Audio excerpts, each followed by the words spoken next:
সবাই বলে সৌদি আরবে বলে কাজ নাই ভাই, আমরা কি পয়সা রয়েছি নাকি? আমরা কাজ করতে আসি না ভাই, সেই কাজে আসতে হবে যে কোন কাজে চাহিদা আসে, সৌদি আরবে কোন কাজে গেলে ভালো হবে, কোন কাজের বেতন বেশি, সেই কাজে আসতে হইব। তা না কইরা যদি আপনারা বলেন যে ওই সৌদি আরবে কাজ নাই, তাহলে কি হইব ভাই? আপনার সেই কাজে আসতে হবে যে কাজে টাকা আছে। বিশ্বাস করেন ভাই, আপনি যদি ড্রাইভিং কাজে আসতে পারেন, ড্রাইভিং কাজে কিন্তু ভালো চাহিদা আছে কাজের, ঠিক আছে? আর অনেকে আপনারা ভাবেন যে সৌদি আরবে কিন্তু যে কোনো একটা কাজ শিখে গেলেই হয়েছে, ঠিক আছে? এইটা মনে করলেন সৌদি আরব ভাই, এইখানে মানে আপনি যখন আসবেন আপনার একটি অভিজ্ঞতা থাকতে হবে। মানুষে জানি আপনাকে খুঁজে, ঠিক আছে, কাজ দেওয়ার জন্য। আর আপনি যদি আসেন, আসার পরে যদি বৈশা থাকেন ভাই, আত্মীয় স্বজন দেয়াইছেন, মানে মামু নিয়ে আইছে, খালু নিয়ে আইছে, আইসা হাইরে আপনি বৈশা রয়েছেন, কোনো কাজ কাম নাই, বাড়িতে ফোন দিয়ে বললেন যে কাজ আমাকে দালাল কাজ দেয় নাই, কিংবা কাজ কাম নাই সৌদি আরবে, আমাকে দালাল বলতে পারেন ভাই, বলেন, আমার কোনো সমস্যা নাই। আপনাদেরকে আমি যতটুকু পারি সেতটুকু শিখাই, ঠিক আছে? আপনারা অনেকে আইসা বলেন যে ভাই জামগা, বাড়িতে ফোন দেয় কান্নাকাটি শুরু করে দেন, কাজ নাই কাম নাই। আপনার সেই কাজে আসতে হবে ভাই, আপনার সেই কাজটা শিখতে হবে। এই কাজটা শিখে তারপর আসেন। আপনি 100% ভাই, আমি গ্যারান্টি দিলাম, আপনি যদি এই যে গাড়ি স্টার্টিং সাইনা কইতাছি, আপনি যদি আল্লাহর রহমতে ভালোভাবে গাড়ি চালানো শিখে বাংলাদেশ থেকে ছোটখাটো একটা লাইসেন্স বানাইয়া সৌদি আরব আসেন, সৌদির বুকে আসেন, মাসে ভালো টাকা ইনকাম করতে পারবেন ভাই, লাখ টাকা পর্যন্ত ইনকাম করতে পারবেন। বিশ্বাস হয় না?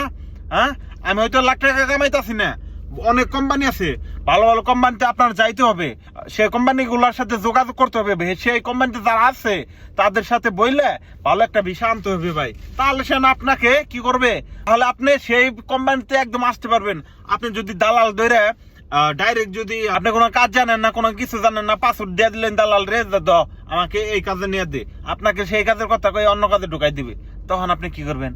তখন তো বলবেন যে আই রে দালালে কি করলো রে। আপনি তো প্রথমে ভুল করছেন, আপনার প্রথমে জানা দরকার আছে, প্রথমে আপনার জানতে হবে যে আপনি কোন কাজে যাবেন, সেই কাজে কি আমার আত্মীয় স্বজন কিংবা লোক আছে কিনা, বন্ধু বান্ধব, ঠিক আছে? আপনার যদি না থাকে তাহলে আপনার গুগল আছে, ইউটিউব আছে, দেখবেন ভাই এই কোম্পানির সুযোগ সুবিধা কেমন সৌদি আরবে, এই কোম্পানিতে আসলে ভালো হবে কিনা, মানে সবকিছু ইউটিউবে দেখবেন। আপনার জানতে হবে, না জানলে তো হইব না ভাই।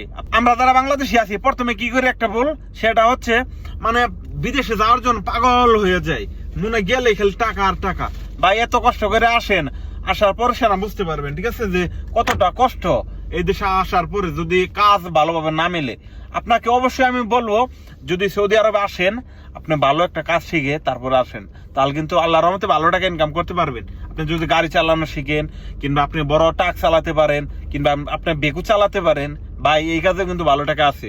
আপনি বেকু চালানোর কাজে আসলে কিন্তু আল্লাহর রহমতে ভালো টাকা ইনকাম করতে পারবেন ইনশাআল্লাহ, ঠিক আছে?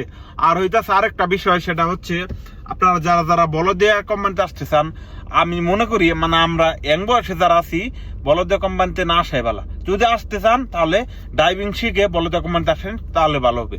আর এমনিতে রুট ক্লিনার এসে কোনো লাভ নাই, কেননা ওই রুট ক্লিনার আপনার আইসে দেখা যায় মাসে বেতন হচ্ছে 4 থেকে 500 কিংবা 600 রিয়াল।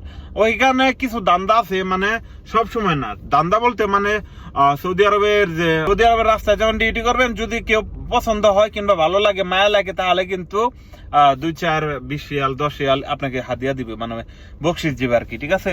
তবে আমি মনে করি যে এইটার থেকে দূরে থাকাই ভালো, কারণ আপনারা রোদের মধ্যে কাজ করতে হইব। যদি বলদে আসেন রোদের মধ্যে কাজ করতে হইব, সেটা অনেক কষ্ট ভাই। আমি মনে করি যে আপনারা যদি কোনো কাজ না পারেন, ঠিক আছে, আপনারা যে কোনো একটা কাজ শিখেন, এসির কাজ শিখেন, তারপর যে কোনো একটা মেকানিক, মোটরসাইকেল কিংবা গাড়ির কাজ। সব থেকে সৌদি আরবে এই গাড়ির কাজের কিন্তু চাহিদা বেশি, ঠিক আছে? সৌদি আরবে যেহেতু প্রচুর পরিমাণের গাড়ি, এই গাড়ির কাজে যদি আপনি আসেন তাহলে কিন্তু ভালো টাকা ইনকাম করতে পারবেন। কারণ হইতেছে এই সৌদি আরবে কিন্তু মানে প্রচুর গাড়ি নষ্ট হইলে ওয়ার্কশপে নিয়ে যায়। এই ওয়ার্কশপে নিয়ে গেলেই মানে আপনার যদি বড় ধরনের কোম্পানিতে আসেন, তাহলে তো অনেক বড় একটা ওয়ার্কশপ থাকবে, সেইখানে নিয়ে যাবে, আর কোম্পানি আপনাকে বেতন দিবে অনেক, ঠিক আছে? আর যার গাড়িটা ঠিক করে দিবেন, আপনার খুশি হয়ে 100-150 রিয়াল কিংবা 50 রিয়াল 100 রিয়াল, মানে যে যেত দেয়, ঠিক আছে? আর যদি আপনি ফ্রি বিষয়ে মানে গাড়ির কাজ জানেন, মানে গাড়ির কাজ যা না থাকলে তাহলে ফ্রি বিষয় আসবেন। আসার পরে আপনি সেইখান থেকে আপনি একটি দোকান দিতে পারেন, যে গাড়ির ওয়ার্কশপ কিংবা গাড়ির পুরাতন গাড়ির, কিংবা আপনি এক কাজ করতে পারেন, সৌদি আরবে পুরাতন গাড়িগুলো কিনে একটু মানে গাড়িতে কাম করে গাড়িগুলো বিক্রি করতে পারেন। এই কাজে কিন্তু আপনার টাকা লাগবে, ঠিক আছে? এই কাজে মানে ভালো চাহিদা আছে। আপনার একটু পুরাতন গাড়ি কিনলে মানে একটু কিছুদিন কাজ কাম করলেন, গাড়িটার একটু মানে গেট আপ একটু চেঞ্জ করে দিলেন, তাহলে কিন্তু মানে গাড়িটা একটু অন্যরকম হয়ে গেল, আর সেই গাড়িটা আপনি একটু ভালো পয়সা দামে একটু বিক্রি করতে পারবেন। অবশ্যই আপনারা হয়তো অনেকে ভাবতেছেন যে না ভাই কি বলতেছেন না বলতেছেন, এই কাজে আসলে চাহিদা নাই, মানে এগুলো নাই। আমার কোনো সমস্যা নাই ভাই, আমার কোনো সমস্যা নাই। আর এই ভিডিওতে যারা যারা লাইক করবে আর কমেন্ট করবে সবাই রিপ্লাই দিব, ঠিক আছে? আমার আগের ভিডিওতে যারা যারা কমেন্ট করছে, দেখেন আমার আগের ভিডিওতে অনেকে আমাকে কমেন্ট করছে, এই যে দেখেন আমি স্ক্রিনশট দিয়ে দিলাম, এই যে এখান দিয়ে দেখেন সবাই কিন্তু সুন্দর সুন্দর কমেন্ট করছে। এরকম যদি কমেন্টে রিপ্লাই পেতে চান, আপনার কমেন্ট যদি স্ক্রিন আনতে চান, তাহলে কিন্তু সুন্দর সুন্দর কমেন্ট করতে হবে, ঠিক আছে? আপনার কি নিয়ে প্রশ্ন, আপনার কি নিয়ে জানা দরকার, সেটা নিয়ে একটা কমেন্ট করেন। আমার কথা যদি ভুল হয় সেটা মাফ করে দিবেন, আমার কথা যদি সঠিক হয় তাহলে সেটাও কমেন্ট বক্সে জানাই যাবেন। ভাই ওরা ধরে সবাই কমেন্ট করেন, আর সবাই যারা যারা আমার ভিডিওটা দেখতে পারতেছেন সবাই একটা করে লাইক দিয়ে দেন ভাই, একটাই অনুরোধ, লাইক দিতে টাকা লাগে না, ঠিক আছে? আর সবাই ফেসবুকে ফলো করুন, ইউটিউবে সাবস্ক্রাইব করে সাথেই থাকবেন। ধন্যবাদ সবাইকে।